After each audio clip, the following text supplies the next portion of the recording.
Assalamualaikum warahmatullahi wabarakatuh. Hari ini kita belajar tentang hereditas. Hereditas merupakan salah satu cabang ilmu biologi yang mempelajari tentang pewarisan sifat dari makhluk hidup ke keturunan selanjutnya. Nah, coba nih teman-teman perhatikan gambar di layar. Bagaimana bisa manusia berbeda-beda? Misalkan ada yang berambut lurus, ada yang berambut bergelombang. Nah, lalu bagaimana bisa ketika orang tua memiliki rambut yang berbeda dengan anak-anaknya? Misalkan rambut orang tuanya bergelombang, sedangkan anaknya lurus.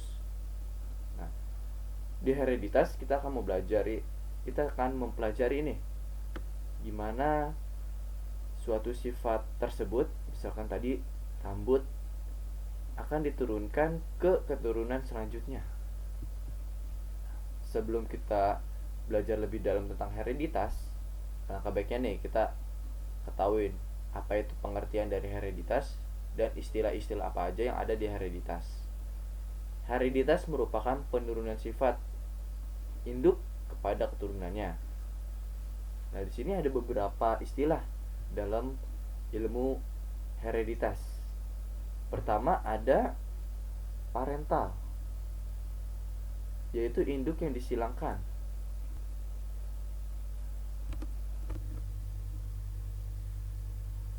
Lalu kedua ada filial, yaitu hasil keturunan atau anakannya. Lihat sini ada gambar anak-anak. Nah, selanjutnya ada gen. Gen merupakan faktor pembawa sifat. Ada dua macam gen. Gen dominan, yaitu gen-gen yang ditulis dengan huruf besar yang sifatnya akan menutupi sifat gen lainnya. Kedua, ada gen resesif. Dituliskan dengan huruf kecil yang sifatnya akan muncul ketika berpasangan dengan gen resesif lainnya. Selanjutnya ada juga nih istilah namanya genotip, yaitu keadaan genetik dari suatu populasi atau individunya.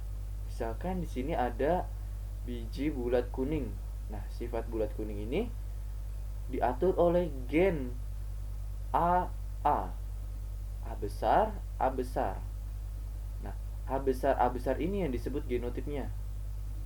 Keadaan gennya, karena tidak bisa dilihat maka dilambangkan dengan huruf. Lalu selanjutnya ada fenotip, yaitu sifat yang muncul atau dapat diamati. Sifat-sifat yang bisa terlihat atau dipanca indrai. Di sini ada biji warna kuning dan warna hijau. Nah, warna, bentuk, tekstur itu merupakan fenotip yang diatur oleh genotipnya. Genotipnya AA, A kecil, A kecil. Nah, di bawahnya ada homozigot dominan, heterozigot, dan homozigot resesif. Homozigot maksudnya gen-gen yang memiliki jenis yang sama. Di sini ada A besar, A besar.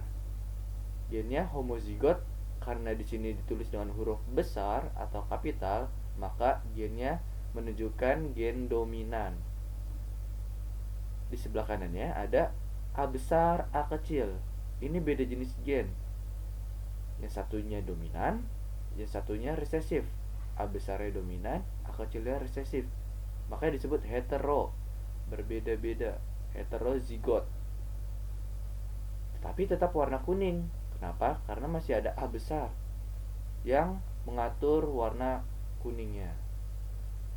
Gen dominannya nih A besar. Selanjutnya ada A kecil, yaitu homozigot resesif. Resesif ditulis dengan huruf kecil. Homozigot berarti dua-duanya A kecil. Homozigot resesif. Nah, pelopor dari hereditas itu siapa? Nah, pelopornya yaitu Gregor Johann Mendel. Berdasarkan eksperimen menggunakan kacang ercis atau Pisum sativum. Kenapa memilih kacang ercis sebagai penelitiannya? Pertama, kacang air cheese memiliki banyak varietas atau sifat-sifat dengan pasangan yang kontras. Nah, jadi sifatnya banyak yang berbeda-beda dan kontras. Dapat melakukan penyerbukan sendiri atau autogami. Jadi ketika sudah berbunga, serbuk sarinya bisa jatuh ke kepala putik tanpa bantuan manusia, secara alami, mungkin dengan bantuan angin, burung, atau yang lainnya. Lalu mudah dilakukan perkawinan silang, cepat menghasilkan biji dan menghasilkan banyak keturunan. Kita lihat di sini contohnya. Dari biji. Nah, bijinya ada yang berbentuk bulat, ada yang berbentuk keriput. Lalu dari kotiledonnya atau bakal daunnya, ada warna kuning, ada warna hijau. Begitu juga bunganya, ada yang putih, ada yang violet atau ungu. Makanya dari perbedaan sifat-sifat yang kontras ini, Pak Gregor Johann Mendel atau Bapak Mendel melakukan penelitian tentang pewarisan sifat atau hereditas. Ada tidak sih aturan dalam hereditas itu? Penelitian Mendel menghasilkan dua hukum, yaitu hukum Mendel 1 dan hukum Mendel 2. Hukum Mendel 1 atau nama lainnya segregasi merupakan suatu kaidah pemisahan, ingat pemisahan pasangan alel secara bebas pada saat pembentukan atau pembelahan meiosis dalam pembentukan gamet. Kalau asortasi merupakan setiap alel yang dapat berpasangan secara bebas dengan alel lainnya yang tidak sealel pada waktu pembentukan gamet. Oke, kita lihat sini. Nah, kita ke contohnya aja biar tidak pusing. Bila buah mangga besar, B besar, B kecil, disilangkan dengan sesamanya. Sesamanya berarti mangga besar juga, B besar, B kecil. Maka hasil perbandingan fenotip dan genotipnya adalah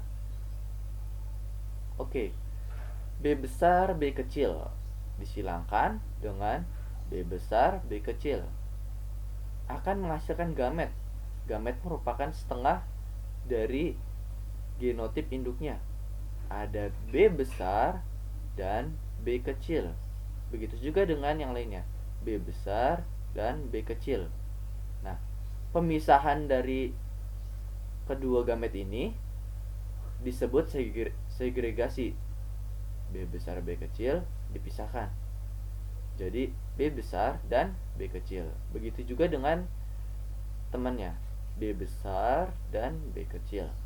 Nah, ini segregasi, ingat pemisahan. Lalu ada asortasi, hukum keduanya, berpasangan. Gamet yang terbentuk akan berpasangan secara bebas. B besar bisa berpasangan dengan B besar. B besar juga bisa berpasangan dengan B kecil. B kecil bisa dengan B besar, B kecil dengan B kecil. Maka akan terbentuk B besar, B besar, B besar, B kecil, B kecil, B kecil. Atau supaya lebih mudahnya kita lihat tabel berikut. Nah, di sini ada B besar, B kecil, B besar, B kecil. Ini merupakan gamet-gametnya nih teman-teman. Nah, B besar bisa berpasangan dengan B besar. Jadi B besar, B besar. B besar juga bisa berpasangan dengan B kecil. B besar, B kecil. B kecil bisa berpasangan dengan B besar, B besar, B kecil.